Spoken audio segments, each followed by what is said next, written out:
you know, like Fallen was a fantastic film with Denzel Washington, and there was also like Devil's Advocate with Keanu Reeves and then others. So like I always want to tell like this kind of story, but I wanted to give it obviously a different twist than what we've seen before, so that it feels unique into this narrative, and then adding in like the Haitian sort of shaman voodoo component, which again, really cool element. You're kind of like Nick Fury a little bit, where you brought the Avengers together because everybody on this incredible in your entire universe. So, really great work there. Welcome everybody to the Apparition launch party. Kicking things off, we're going to be introducing the Apparition team. So without further ado, the man that brought us all together, Tom Marvelli. Hey, Tom, how you doing? Great, thanks, Eddie. Yeah, again, thanks again for hosting and putting this together for us. It's been an incredible journey, and we're finally here. So thank you very much. Yeah. Yep. It's been a road, Yep. but we are here. Yeah. So thank you. And thank you for choosing A to Geeks to do this. I really appreciate it. Amazing. All right. Yes. Next up, Tom, for those of you who don't know, is the writer for all of the books at Another Door Comics. And next up, we'll be introducing the main illustrator on Apparition, which is Daniel Maia. Hey, Hi, Dan. Eddie. Hi, everyone. How you doing, Daniel? Hi, Tom. Good evening to everyone. Good evening on my end. So next up, before we introduce another artist on, the illustrator on, let's go to the colorist, Renato Spiller. Welcome, Ren. Hello, guys. Hello, Eddie. Hi, Tom. Hey, Hello, Red. Danielle. Thank How you you. doing? Thank you for the opportunity. It's a pleasure to talk to you guys. Likewise. Thank you for joining us. Really appreciate it. Incredible colors across many books. Super excited to have you. Thank you for joining us. Thank you. Thank you. And then helping Daniel on some flashback scenes in this book was the incredible Daniel Henriques. Daniel, how you doing? How's it going, everybody? Hey, Daniel. Doing good. Yeah. So Daniel has done a lot of great work. We'll be getting to that in the questions soon. We've got some questions to keep things going, keep things active. Thank you everybody for joining us, who's already here, and thank you for joining us as well. Yeah, just he got shy. He decided to leave. All right. Anyways, without further ado, let's kick things off with I think the Apparition trailer. Tom, what do you think? Yeah, let's do it. All right. Without further ado, here it is.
All right.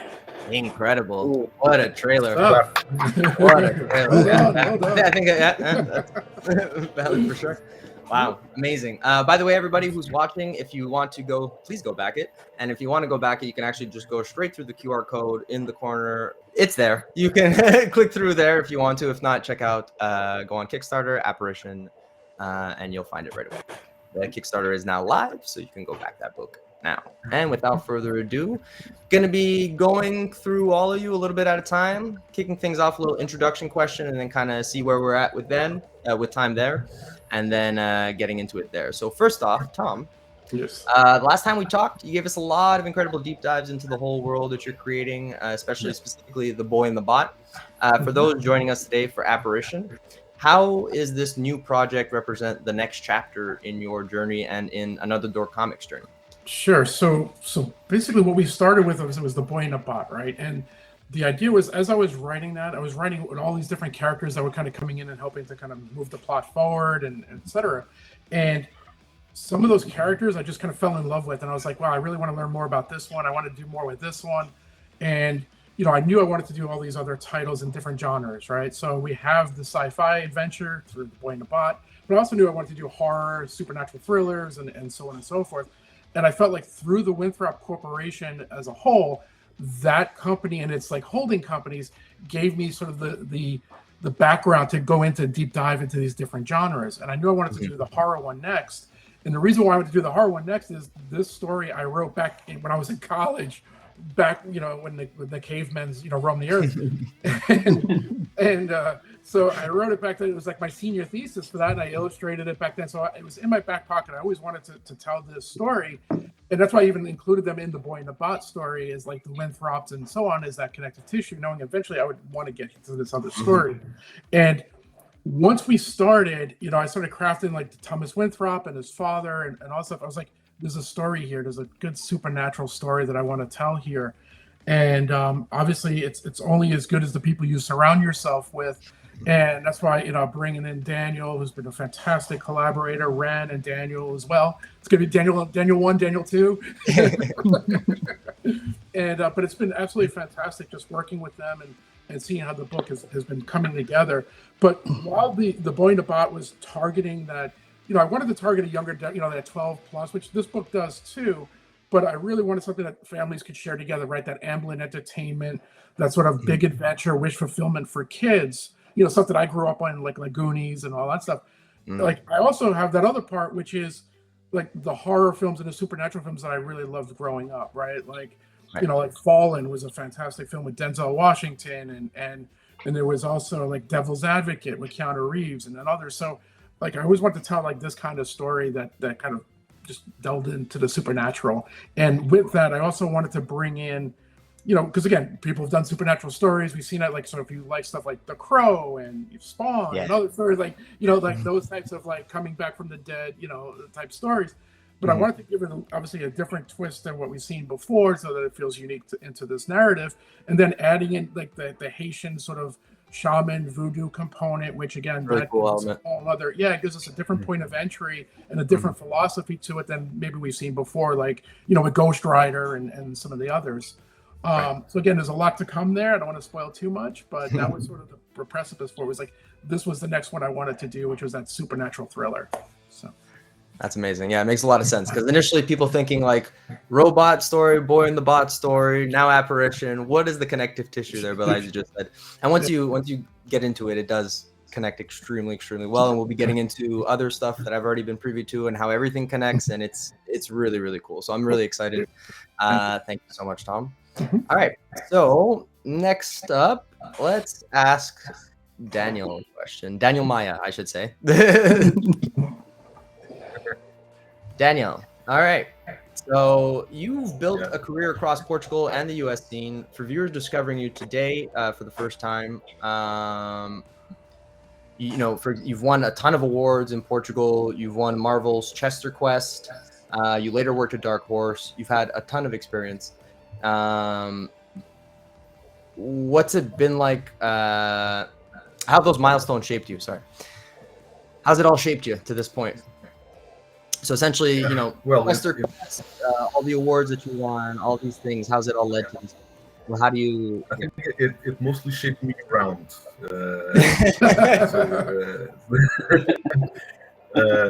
I think first of all, humility and imposter syndrome alike has to maybe disagree with your assertions. I'm not sure I've made that much of a career as of now, but yeah, it, I've had a few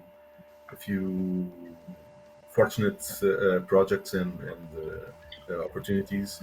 Um, how has it all shaped me? I'm not sure. I mean, it certainly has given me a lot of uh, aptitude for whichever projects I need to be. I'll be called upon to. Um, I'm at will working on anything except color because I don't quite. It's not quite my field of interest. So I was very pleased to have Ren work on our pages because I certainly couldn't do what he does. It's up for debate if I can actually think of I see other Daniel shaking his but head. yeah. This is kind of a point of discussion ongoing between us. But yeah, I don't know, and our my path up until now, I think has been very diversified and very eclectic. Even actually, when Tom challenged me and invited me to the project, I was sort of I had a few doubts on what sort of style he was looking for in my work because I had recently put together a portfolio with kind of a few diversified pieces. Yeah, you and definitely have a so lot I wasn't quite sure what he was looking for in my work. But yeah, I think for me, I think the awards are something that happens along the way. It's not something that drives me in any sort of way. But I think it's all been leading to mostly this point. the partnerships and mostly the partnerships are what entices me, and the challenges in the work itself, I think, are like for most other artists are what really picks us up and lets us charge the challenge. I'm not sure if I that's the answer you wanted, but I don't know. I'm not really sure how to. That was great. It was a perfect answer. You gave us some comedy. Career up until now in the broad lens. That was great. No, it's perfect. You gave us some comedy. You gave us some really good insight there. Really appreciate it. Yeah, I'm really excited. I've seen some, obviously, a little bit more artwork for Apparition and everything like that too, and it's incredible. So excited for everybody else to see it as well. Yeah, amazing. All right, next, Ren. Let's chat. All right. So you've already colored some of the biggest names in comics like TMNT, Guardians, Galaxy, which says a lot about your range. Is there a dream property that you'd like to tackle? Yeah, of course. I think as every artist, I started drawing, coloring my favorite characters, and when I was a teenager. And the very first comic that I read, I think in 1990, it was X-Men #1. And since then, I love X-Men. I'm a big fan of everything about Marvel's mutants. And as I'm new at this now, I only started 4 years ago coloring professionally. My dream professional dream is to color anything related to X-Men. Anything. I think. Wow. Yeah. It could be that's a great title. Cover anything. I already colored some concept charts for the Marvel Rivals video game. Oh. But Great game. Great game. I worked for the game developer. I think I don't remember the name, but it was 3 cards from Marvel characters: Blade and Doctor Doom and Human Torch. But Okay. X-Men is my dream. Is my goal. And I love. So you've I come love. up really close. Yeah, I love too much the Top Cow and Image Comics. So Mhm. the darkness, I think the darkness and Spawn too. When I color those 3, I can die. I will Let's hope not. after I color these three, I will vanish. Okay, I'm done. Okay, let's not say that though, because now we don't want you to color all 3. Right. Before we wanted you to color all 3. Now we'd rather not see you pass. Yeah. Let's hope it's a slow burn that you get to those 3 Yeah. then at least. That's it. It's X-Men. X-Men. I Amazing. Yeah, I read X-Men for 35 years. I started reading at 10, and I read X-Men until now, and I love it. That's amazing. I know personally for me, X-Men, the animated show was a huge part of my childhood and a huge part of my life and just all the lessons from there. Do I wish that it was, that the stories happened in order in the show? Yes. Now they have it on Disney Plus and it's in order. I get to re-enjoy the past, which is nice. Yeah. Because there was nothing worse as a kid than being like, oh, I can't wait for Days of Future Past Part 2. And then you're like, wait, where's it? That's not what's on today. What's going on? So the confusion really gets you. That's incredible, though. Yeah, all right. That's amazing. So you've already kind of gotten a bit close. So they already maybe have seen your work a little bit and stuff like that. And hopefully in the near future, you'll be jumping onto an X-Men project. I think I'll try to reach that in the next year. I'm still. I think I'm not ready for Marvel or DC. I'm still learning a lot with Tom. I don't know. I've seen your colors. They're incredible. Yeah. So, I don't know. I'd say you're ready. Daniel said it's the imposter syndrome. Every good artist. I know my colors are good because I have a lot of work, a lot of people coming to me every day. But I think I'm not ready yet.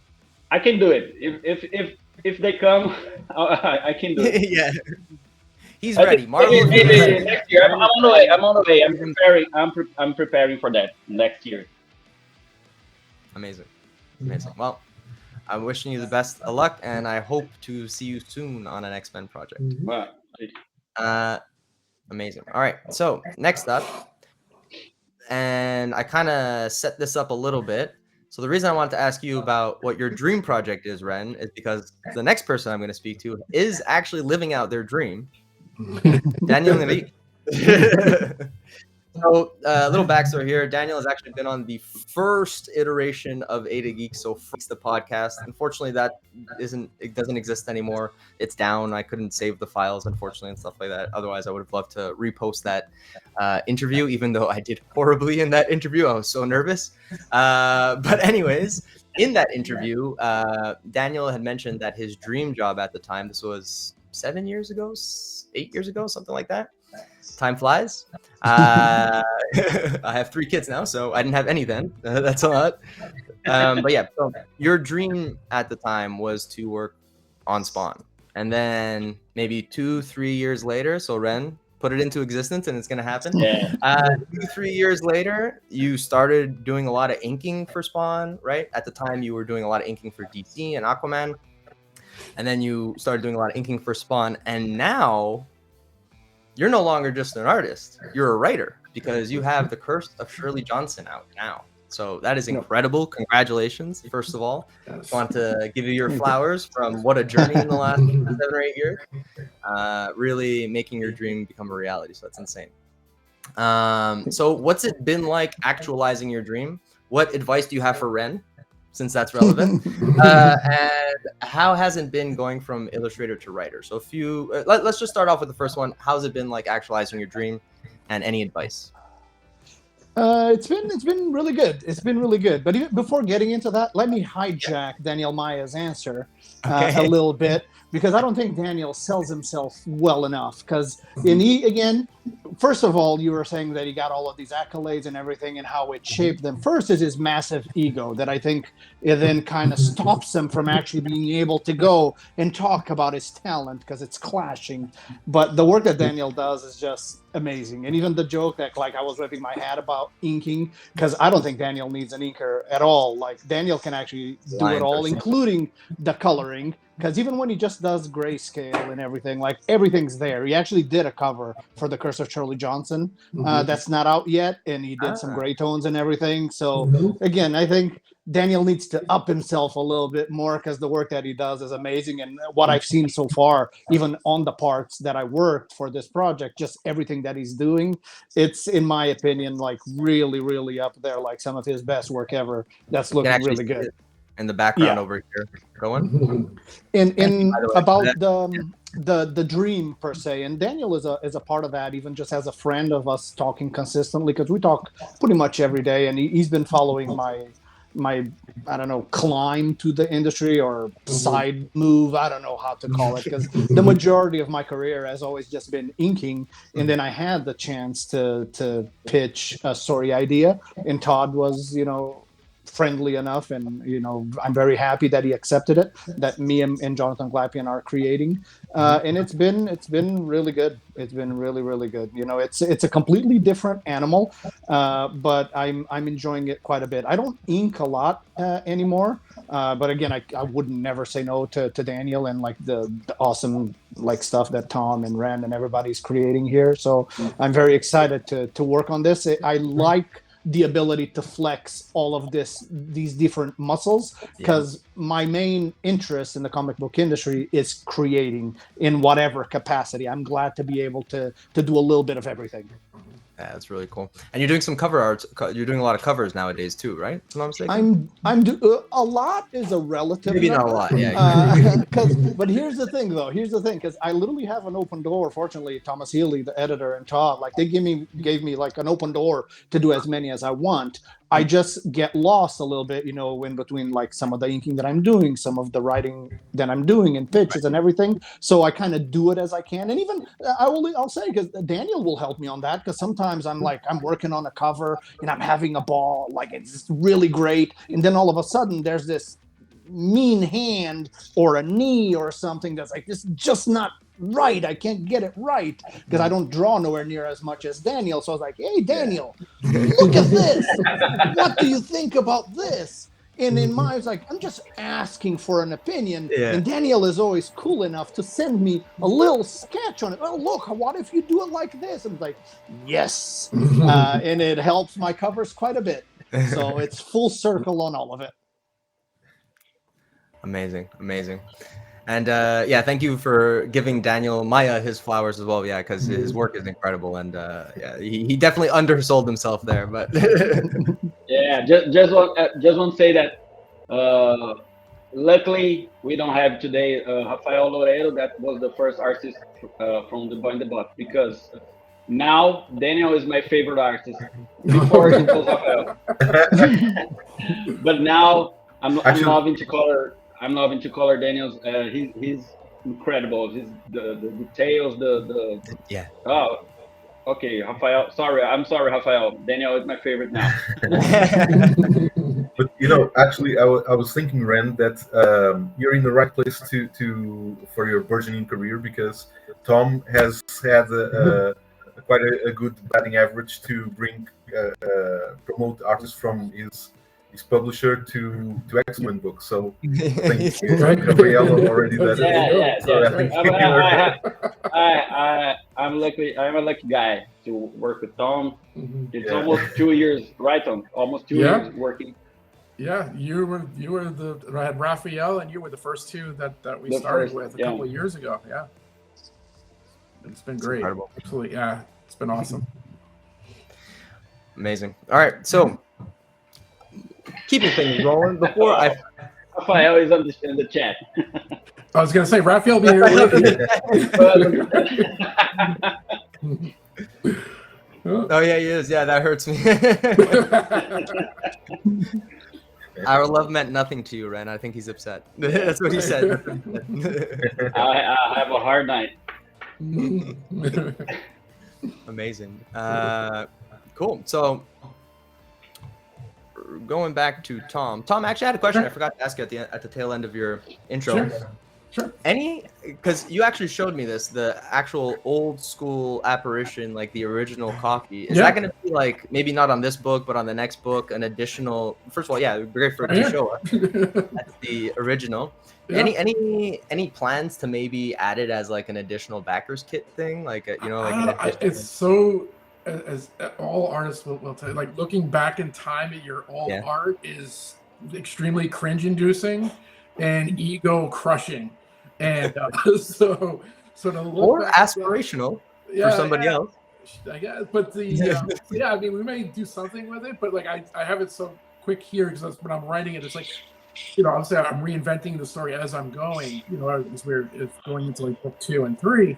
So I'm using that as sort of the pathway, but we're reinventing the story. But there's certain beats that you'll see in this book that are certainly still from the original concept that I did when I was a kid. But no, I wouldn't want to put that drawing next to Daniel's in any way, shape, or form. not at all. Amazing. All right, so let's get into talking a little bit more about Apparition itself. Sure.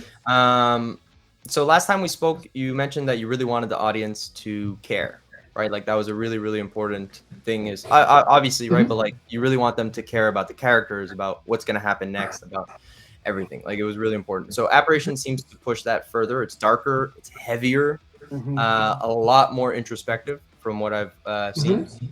What emotional tone were you hoping to strike this time around? And what personal experiences helped shape it?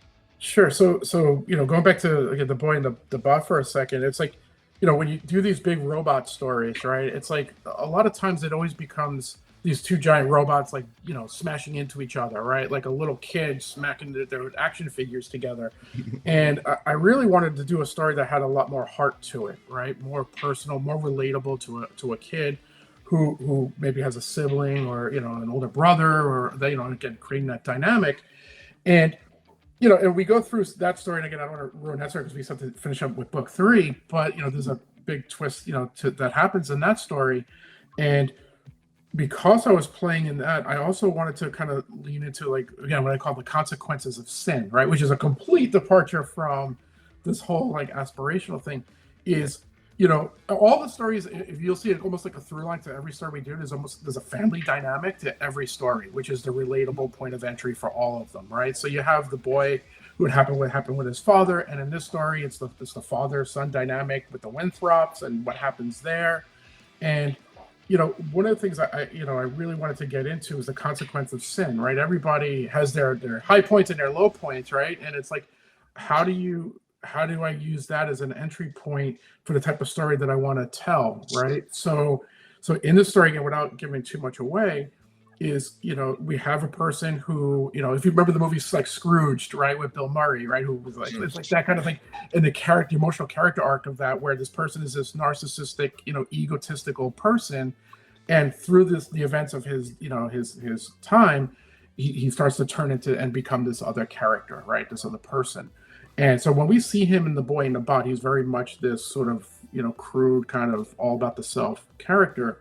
And ultimately, when he meets with Michael, who becomes that other soul that goes inside him, he's already gone through some bad stuff himself. And he's almost becomes, in his own way, while the boy had the bot as his sort of older sibling, he almost becomes like his guardian angel in a way, right? So that's sort of the dynamic that we start to play with there.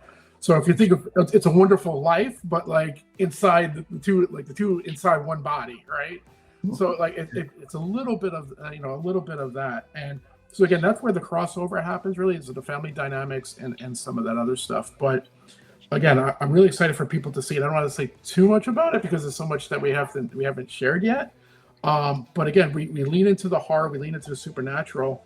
But to me, it's about taking this character, putting this character through his paces, meeting Michael, and then other characters that we talk about, having that connective tissue between Boy and the Bot. And Boy and the Bot, there was the detective, right? There was Detective Dubois, right, from the book, from those books. He's, he has his moments in this book as well. So somebody who is a secondary character elsewhere, will be a primary character in this tale as well.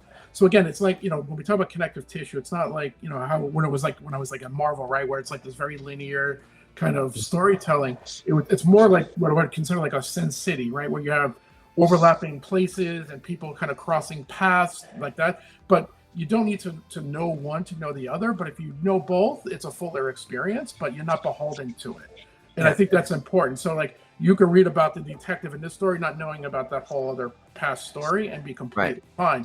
But like, we'll have a moment like when he goes to his desk, and there's a picture of the boy, that he'll have on his desk, which again ties into book 3, so I don't want to say too much.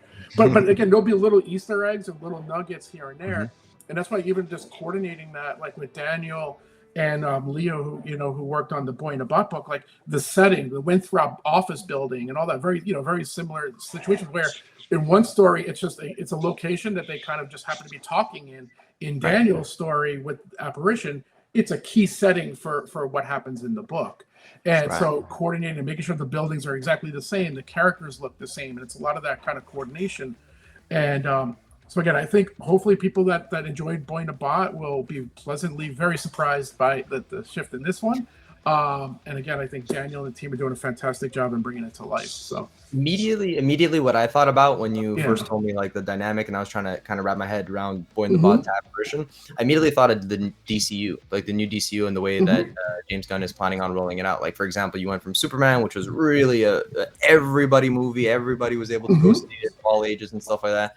And then the next thing out was Peacemaker, which does tie into the whole universe, and the Man of Tomorrow, which is coming out in 2026, I think. But they're very different, right? You wouldn't get your kids to watch Peacemaker. I mean, at least I wouldn't get my kids to watch Peacemaker, right? There's some, especially season 2, episode 1. That is interesting. But so I think like that's, using that kind of as an example, there was a mass. What do you think? How do you think? What age do you think? Like, do you think it's the same age group? Like everybody.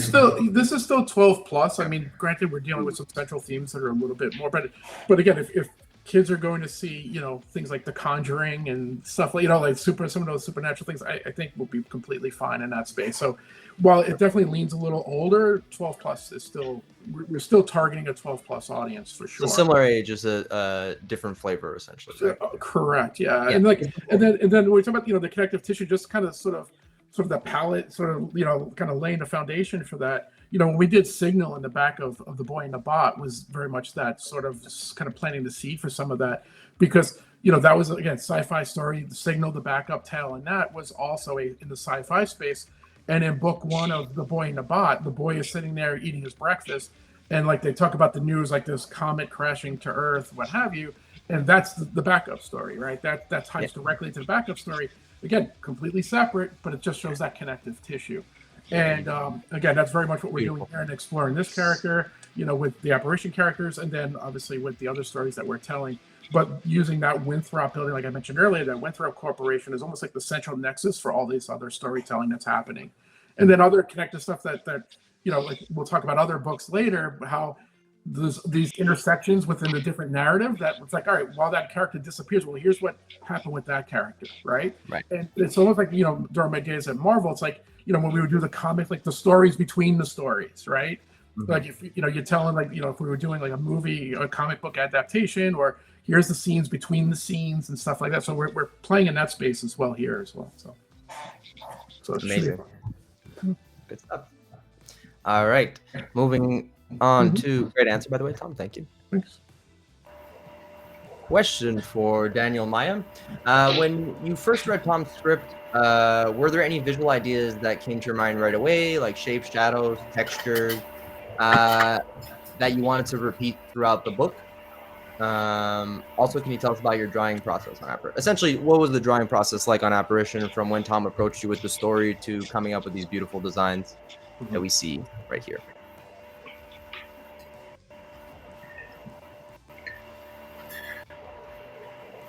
So from Tom's story, how did you start ideating? Did Tom already have some ideas? I'm going to sound like I'm polishing his ego, but one thing that really... Yeah, no, Tom, actually, it's been kind of funny to see his approach to our process, so to speak, because when he first gave me the script for the first chapter of the book, it came along with his own thumbnails, which he's shared recently, a few of them, and that was actually very courteous and helpful, because you have already have a little insight as to how he sees the planification of the narrative. And when we next worked on the prologue sequence for the book, which is of high intensity, he discarded the need for the thumbnail. So I figured that he had grown a little more confidence in my intuition for the storytelling. And now for the second chapter, he's sort of gave me, which I kind of understood as being sort of a maturing of our intertwining. He sort of gave me a block of text of description for the whole page, which had everything, had a few dialogue, more relevant dialogue in it, the emotional beats, the pacing, all the necessary elements that I would need to create the page were there, but he didn't feel the need to give me a sort of play-by-play, give me the whole panel-by-panel description, and sort of, I think he sort of trusted in my intuition and instincts for the sequentiality of the scenes, and because he knows that I sort of appreciate a back and forth between creators, and always submit the layouts for his approval, and hope to get a little feedback that can help me improve upon them. It was sort of liberating and also a bit daring to daunting to feel lost adrift in the whole sequence of each page. But I think it's coming along nicely, because there's a few things that challenges that one needs to solve in each page, and I think Tom has a very keen eye, and having had the opportunity throughout my career to help launch newcomer writers in the business, I was quite surprised in the beginning to see that Tom came with a lot of practice. I think one of the first things that I told him is that he could be writing for corporate comics tomorrow if he wanted, because he has all the aptitudes, all the nuances that one has to master, like the character developments, all those little elements that one needs to craft a solid story.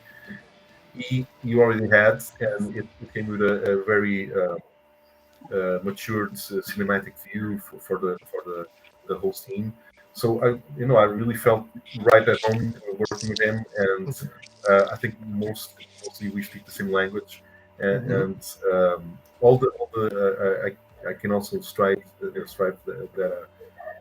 underline that most of his suggestions and corrections were right on point, and even caught a few things that I missed here and there. So it's been a very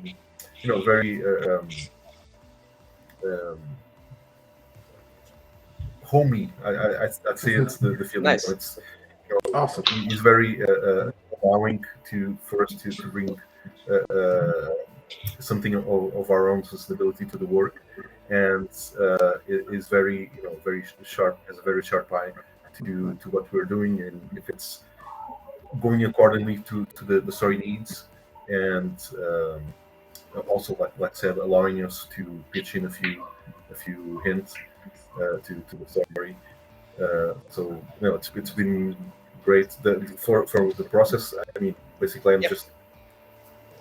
He's also allowed me one thing that it's also very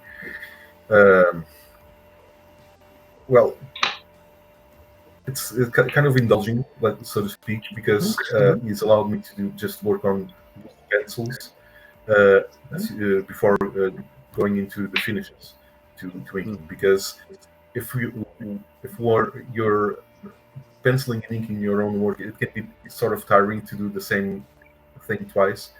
So if you can shortcut a little bit, it kind of accelerates the whole process and it gets less tiresome. So that's been mostly the process. And yeah, up until now, the only thing that's mostly challenging are the double spreads, which are very intense, and he has a few for those scenes that are very charging. I think Ren is laughing because he had to color them.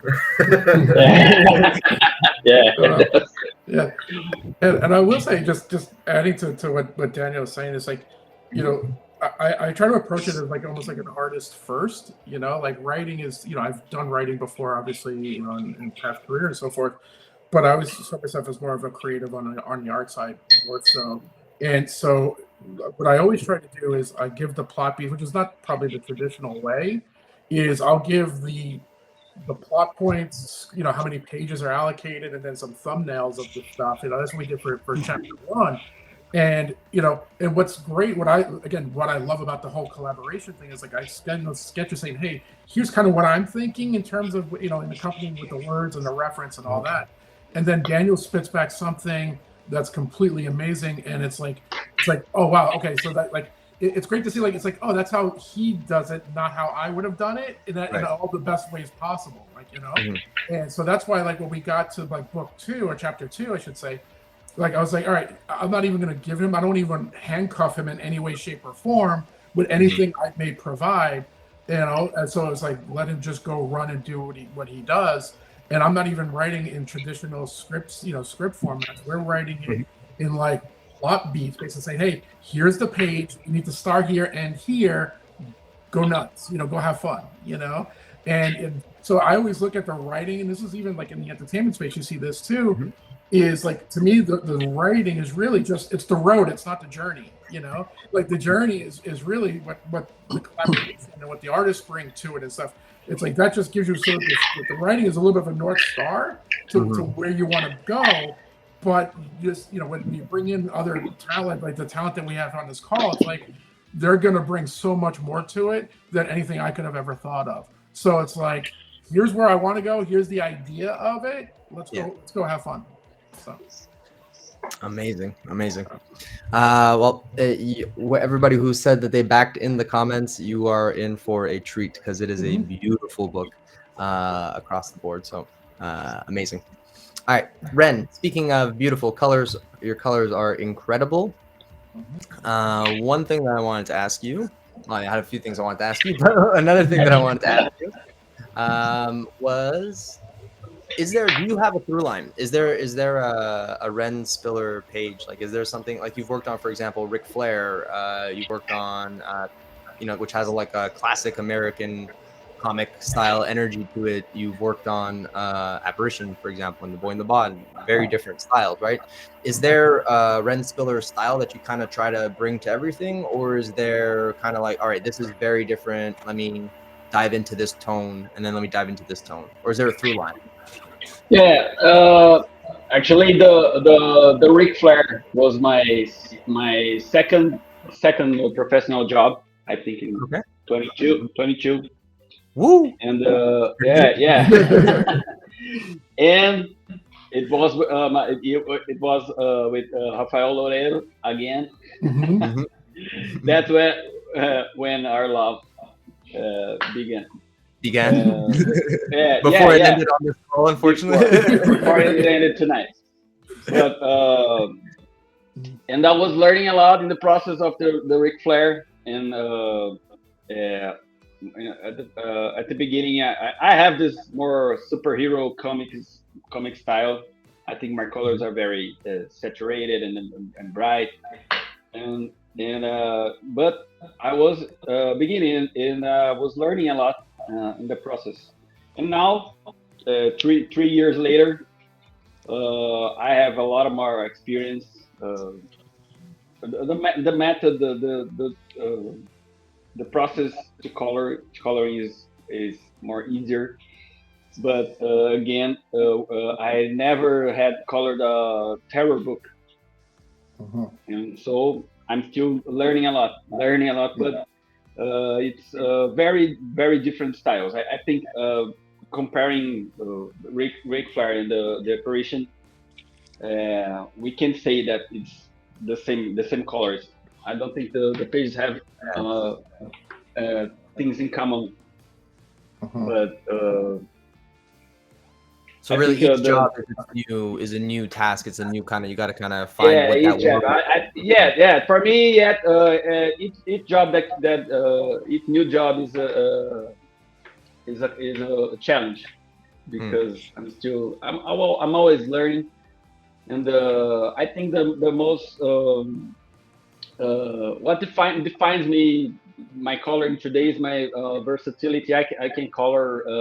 I'm coloring actually only for Thomas. I'm coloring three titles, and each one have a totally different style. So the Boy and the Bot is I think a classic superhero action scenes, explosions, and a lot of action and movement. And the Apparition is so deeper tones, more obscure tones, more calm story. And we are working on the another book. I don't think I. No, we're I don't know if I can say it. It's another spin-off from the series. Catalina is spy, a woman spy action comics, and it's a kind of different style. Each book I'm working is different.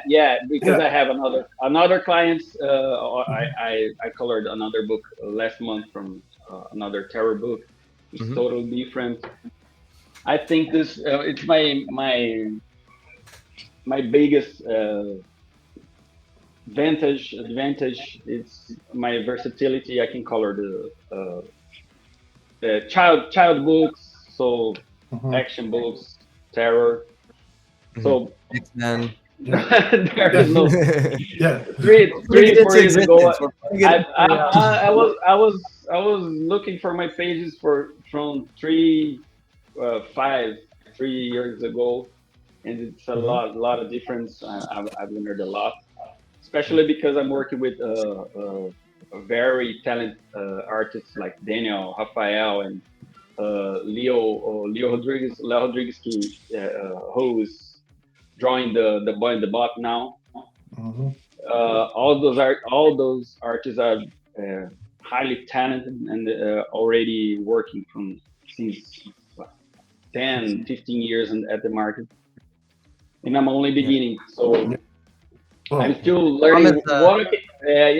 I'm still learning, discovering what I can do in each book. And what I want to do from now to keep my style and define, this is a Rain Spiller style, this is a Rain Spiller page, like colorist like Maiolo or Frank Martin, that you see the pages, or Frank or Marty Grassi, that is one of my favorite colorists. So this is a Maiolo page. This is a Frank page. So I'm still learning what defines me, what will define my style. That's really cool. I'm excited to see more. Yeah, and I'll say, as you know, so when I see, again, I'm not a colorist by any way, shape, or form, and I will say, like, when Ren's pages come in, you know, because again, I see them all from all the different books, and you know, we think about the Boy and the Bot, you know, it has that like primaries and secondaries, and it just feels a little younger.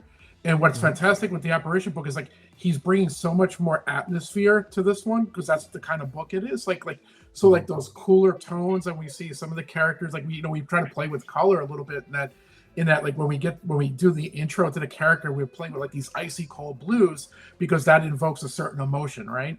And then when we go like in the scenes in Haiti, we're going with these really hot warm tones, because they're all, you know, they're under fire, you know, in the middle of a gun shootout. And it's like, you know, that comes from like my conversations with Ren of saying like, hey, when these scene changes, it comes, from my background in entertainment and stuff. It's like when we have these scene changes, these location changes, you want to use color to invoke a different mood for these characters. And Ren is doing such a fantastic job. Like, when we first meet, Thomas Winthrop, he's in this like cold, icy, he's bundling up his coat, the snow is falling, and everything is as cascaded in this like cool blue tone. And then, like I said, when we meet with Michael in that prologue, like, again, they're in the middle of a gun chase, and it's all the warm tones. And again, it's that color shift that happens. And then there's an undertone. I don't know what you're using, whatever, magic dust is on these pages. but like the watercolor, the filter with the textures and all that stuff, it's just been fantastic. And again, it just adds that layer of atmosphere. And one of the, another book that we did was the with Signal, which is the backup I mentioned earlier in Boy in the Butt. Like, he went with like this total like watercolor splash thing, because I told him, I said, my artwork is very static. It's very, black and white. It's very, to me, again, it's my artwork, so whatever, but it's like very uninteresting. But like but I was like, but I wanted to give him like almost like being hard on yourself there, but yeah, I know. But again, it's a good story, but it's like if you look at just the black and whites, like there's not a lot of movement. They're like freeze frame static shots. You know what I mean? That's kind of what I mean by that. And like Ren brought, because of his coloring, the way he approached it, it brought like a whole other level of energy to it. And when we talked about those, it was like, I said, look, these are static. I said, go nuts, right? I said, throw out whatever. Yeah, that book was the hardest book, I think. Yeah. From the four books we're working, because of that, I think. Because it's totally different. Okay, I was gonna say, like, when we looked at looking as reference, like years ago, there was a Star Wars book by Steve I think it was the Timothy Zahn books. I forgot who the artist was. I think it was Timothy. Anyway, there was the like this watercolor splash. Yeah, there you go. So again, if you look at it in black and white, there's a lot of, it's a mix of photography and illustration and other stuff like going on in these pages, a lot of kit bashing of different materials. But within black and white, it looks okay. It's but they're all very static, and I really wanted to feel like this was art, and then I needed that watercolor to sort of counterpunch the static nature of the imagery. That's really cool. Yeah. Have a few pages handy in case we got to look at some stuff. I know we're talking about Apparition right now, but sure. It does feel very different for sure. And I think the colors are super. I love your art, Like, don't downplay your art. But the colors are incredible. Really, really cool stuff. And it is very different from the other stuff too. So it's a good contrast there. All right. Now, Daniel Henriques. You're on the hot seat. One question that I really wanted to ask you, and it's more for maybe people watching, maybe everybody else. You've worked with like icons, right? You've worked with Frank Miller, you've worked with Todd McFarlane, just to name a couple. What is like the greatest piece? Maybe it's different for both of them. I imagine it was. They seem like different people. But what's the biggest piece of advice that you got from them, or the biggest thing that you took away from those experiences? First of all, let me even just say, because again, as just like somebody who started just in small, little Portugal, it's something that I never even imagined that could be a possibility of one day working with Todd and Frank. So to then be able to work with both, and then not even that, like the Curse of Shirley Johnson, the book I co-created with Jonathan Lapian, issue 3 just came out, and Frank actually drew a cover for the book. Right. And if that wasn't enough, and you guys can probably tell, I talk a lot. I do like to communicate. I love a good chat. Because the insane thing about it, and so a little story before getting to the actual answer, because Frank was kind enough, because I worked with him on Ronin, and that was a really fun book, which also had a lot of like crazy things, because I started just inking that book with Philip Tan and doing Zipatones, and with some delays and everything, I ended up inking and doing actually finishes over Frank Miller's layouts themselves, which that alone is insane. Even like my answer when he's like, hey, what if you like do some inks over my layouts? I was like, absolutely not, Frank. No, thank you. I don't want to be hated online. But again, we developed a friendship, and Frank liked the work and everything. So the insane thing about all of this, of him doing a cover for us, He actually sent a layout. It's like, hey, Daniel, is this okay? And I was like, you're Frank Miller. You can draw her shoe, and that's fine. But me being me, and Frank went on and did his amazing cover, and I was like, I have this really unfinished sketch, and Todd does like to ink. It's like so I shit it to Todd. It's like, hey Todd, how cool would it be if you inked Frank Miller? How cool would that be on a book? And Todd just did finishes over the layout, so which is amazing, like to have them believe in our work enough to actually then invest with their own work, if that makes sense. And I wouldn't say necessarily that I get pieces of advice, even though both of them are very generous with their knowledge. The one thing that I will say, and is I'm absorbing it whether I want it or not, because they do it to everybody else, is how motivating they are towards every new artist. And they actually want you to succeed. If they're talking to you, they're seeing your work, they're taking the time to do it. Like they love the medium. Both of them do not have any necessity financially to be doing this. And I really think they do it for the passion, and they really want to motivate you. So like I said, each of them are talented in their individual ways, but both of them like really instill in me more and more that hunger to create, because it's just infectious to be around them. Talking about your dream being realized before, you just had two icons literally. Wow, that's amazing. What would you say then? I know while they aren't necessarily gave you advice or like things like that, the motivation to work is one of them, right? But is there anything from their work ethic or any like tips or anything like that you kind of look at them sometimes and go, I don't know how you do that, and they're kind of like, oh, well, I mean, I've had the chance to actually be in Frank's studio and watching him work a little bit and everything. So we discuss a lot of materials. Frank, not just the drawing itself, but he's really like into the whole craft, the tactile experience of it all. So that alone is really cool to exchange some techniques and everything. Even though I work majorly digital in most of my stuff, I try to be very traditional in what I do, and I do work traditional as well. So with Frank, there was a lot of that. And whether you believe it or not, a lot of the stuff that me and Frank were also talking, and it might not look in our work, but we were talking about manga and anime and how that also influences comics and all of that. So to be able to have that merger of things was one of the really cool things with Frank. And with Todd, most of the help and tips that he's given me, because I do send, and I guess it wouldn't really be a necessity. I could just send my covers directly to Thomas Healy, the editor, and then he does his work and everything. But I do send it to Todd, even though I know it. If I send to Thomas, that's a cover that's done and it will be published. And if I send it to Todd, I'll get a critique, which sometimes it might not be the nicest one.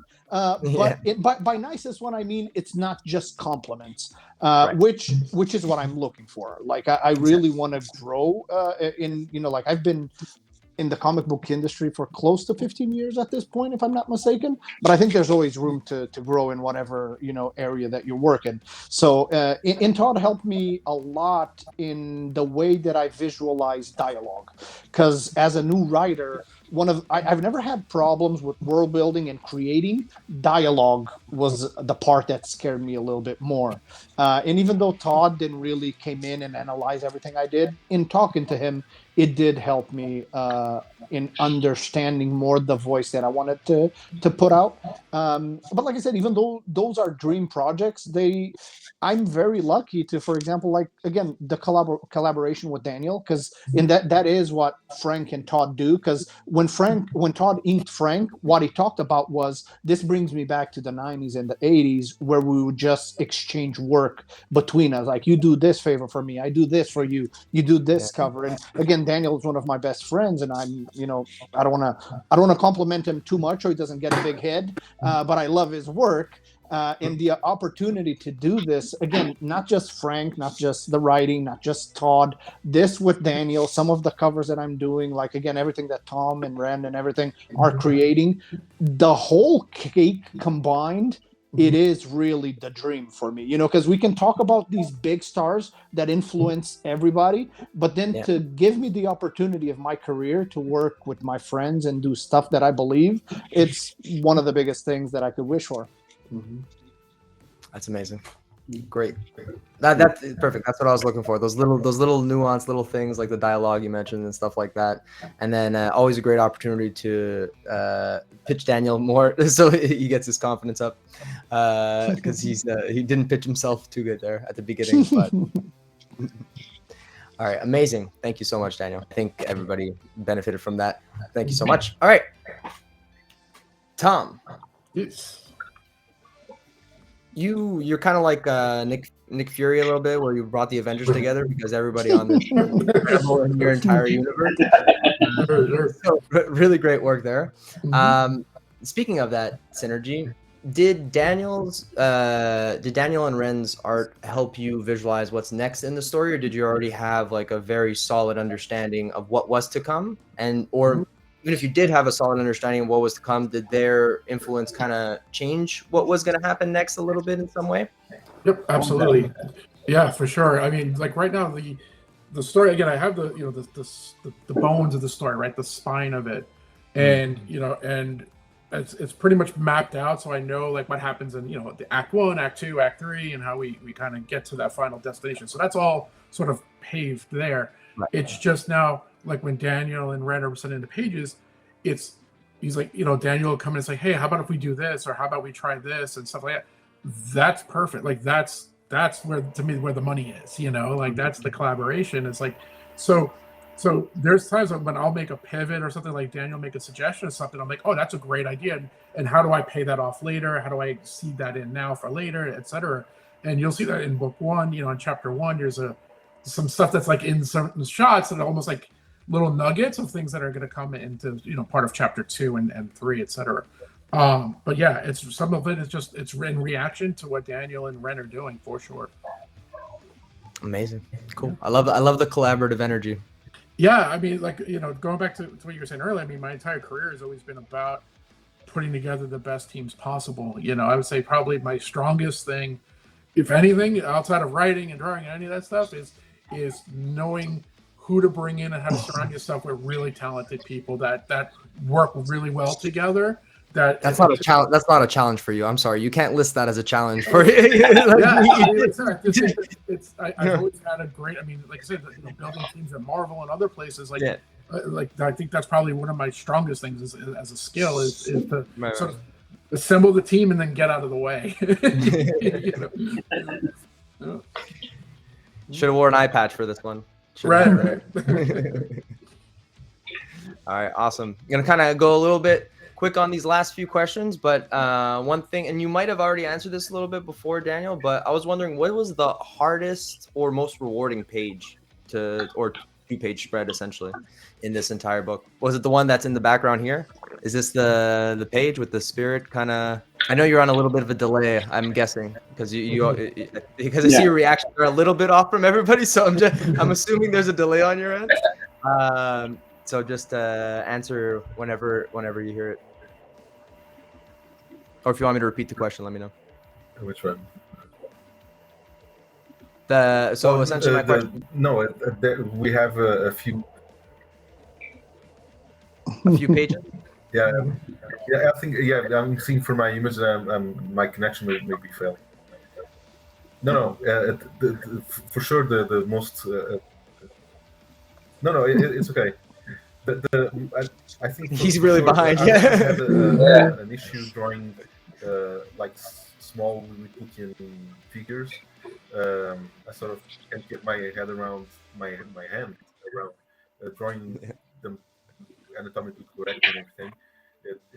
It's almost always pains me a bit to do that, but for sure the biggest challenge here have been the splash pages and the double spreads, which are very challenging in terms of perspective and elements that are happening all over, and then you have to master a couple of light sources and details for the, like Tom said, for the texture of the scene.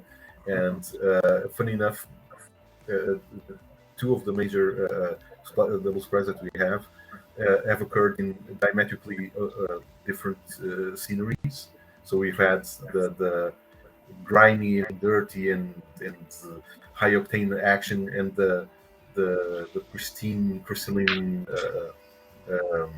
jet set corporate setting, and it's been we've had to deal with a bird's eye view and worm's eye view and Worm's eye. fisheye warping framings. I think when we come to those choices in terms of storytelling, one thing that I've been very appreciative of is that I don't think neither myself or Tom have shied away to doing what the story needs, no matter how difficult it is to later achieve it. Because every challenge is an opportunity to learn and maybe master our craft a little bit further. And if it's always in service of the story, then we can go wrong. Yeah. Well, I will say the splash pages have been absolutely incredible to when they come in, because I'll say when we're crafting the story, the thing that we talk about is with the apparition specifically, we wanted to jump right at the prologue. We jump right into the middle of the action, and it's go, go, go, right? And I wanted that dichotomy, exactly what Daniel was just saying, is we start the chapter with Michael in Haiti, in the middle of this village, in the middle of a chase, and then we end this chapter with this big cityscape. Again, it's that dichotomy of these two characters and their eventual kind of convergence. So I wanted to show these two very different life experiences, these two different walks of life, and how they're going to then come together, and what is that internal conflict between them, right? And it's sort of in Boy and the Bot, it's one was learning to be human while the human was learning about his life, and it was that mix of relationship. We're kind of doing that here with this pairing. It's there's two different worldview experiences coming together, and how do they work together to get to that common goal while this big bad thing is coming after them. So that's sort of the play of that. And then when we talk about the comic, just the emotional component to it is I want to make sure that we're getting those big splash pages. As soon as you open the book, right, you get page 1, and then page 2 and 3, it's boom, there's your splash page. You hook you in, the story sucks you right in. This beautiful car chase, this chase that Daniel drew, it pulls you right into the story, and then you're going. And you really need those kind of splash pages, those double splashes, to really pull you in. And that's why even when we brought Daniel in for The Boy and the Bot for book 1, I had when you say Daniel. Sorry, Daniel Maia. Okay, Daniel. Okay, I just keep saying Daniel. I'm wait, are you there? So when we brought Daniel Maia for book 1 of The Boy and the Bot, Raphael did a fantastic job with the setup of the story, but that had a little bit more of a slow burn beginning. So we get right into that. We jump right in terms of where the dad is in that situation, but it becomes a little bit, before you really understand what's happening, it's a few pages deep. And so I knew I needed something earlier in the book to kind of hook a reader in, right? Something to kind of just sell it. And I knew we weren't going to show the bot till towards the end of book 2, and we don't introduce the boy until the very last page of book 1. Or chapter 1, sorry, right? Mm-hmm. So I wanted to make sure that we saw enough of there was a little bit of a payoff of the robot, et cetera, right up front. So that's why we brought, Daniel Maia came in, and we immediately did the overlapping narrative, right? So it was told from two different points of view, and then Daniel did this big, beautiful splash page of the robot breaking from the floor, and his first appearance in our narrative, in our story. And again, it was I wanted that by the time we got to page 3 and 4, it was right, or 4 and 5, it was right there. So anyway, I love the splash pages that Daniel's been doing. Amazing. Yeah. Ren, similar question. Sorry. No, it's okay. Similar question for you. It what was the most challenging page or sequence for you, or was it just kind of across the book? Was it a lighting sequence, an emotional beat? Was it what you were talking about before a little bit, the transition from The Boy and the Bot to now coloring Apparition and finding that darker, grittier tone? Yeah, I think from the Boy and the Bot, I had two double spreads. Actually, one double spread. and 2 pages from Rafael. That was at the end of the first book, and the first double spread from Danielle. That was the first scene that when the bot is revealed, fighting with the mercenaries, and I think it was the first page I saw from Daniel, and it was shocking because it's massive. There's a lot of action, and there is an explosion, and the soldiers fighting, and I think, okay, I have to do something different in this page because I wanted to the people who's reading to fall in love immediately for the bot and hate the mercenaries from the beginning. And that was one of the hardest pages. And in the end at the end of the book, there was 2 pages from Rafael that I wanted to show. Rafael did an amazing job showing the power of the bot when he lost control, and we wanted to show the most powerful bot. And we have the kid at the corner of the page looking for the bot, and he flies through the roof, and that 2 pages was a challenge because we needed to show what that bot could do, and the love, what the kid was feeling from the bot, and what the bot represents for the kid, and in the other side, the power that he carries. It's a very powerful bot, and a very dangerous. It is a gun. Actually, the bot is a gun, and those from the bot and the bot. There's 3 pages, and in the apparition, obviously, the mystic smoke scenes. I think that it was very challenging to I think me and Thomas worked 3 or 4 days trying to create that mystical, So cool. that magic tone, the mystical, that the smoke that involves the Winthrop characters, and I think The smoke right here. In the background, right? That's what we're talking about? that scene, because Beautiful page, yeah. it's a very different style since the beginning, and I don't want it to change the style. We needed to keep the colors low saturated, and I didn't want to use much effects. So this I think 5 or 6 pages with the smoke, it was very challenging. As Daniel said, the smoke is challenging. Is the coloring, all the effects, and keep the atmosphere, that magic atmosphere. It was hard. Yeah, I will say, like, when Ren and I were talking about that smoke stuff specifically, it was like, from a story standpoint, I wanted it to feel like the smoke was alive, right? There was an energy through it. That's it. And like, it encapsulates the elevator at first, and then like a snake, it kind of slithers. It's like it's calling to him, right? So I wanted that sort of like slithering feeling, that it kind of comes up behind him and then engulfs him, and then it kind of takes over from there.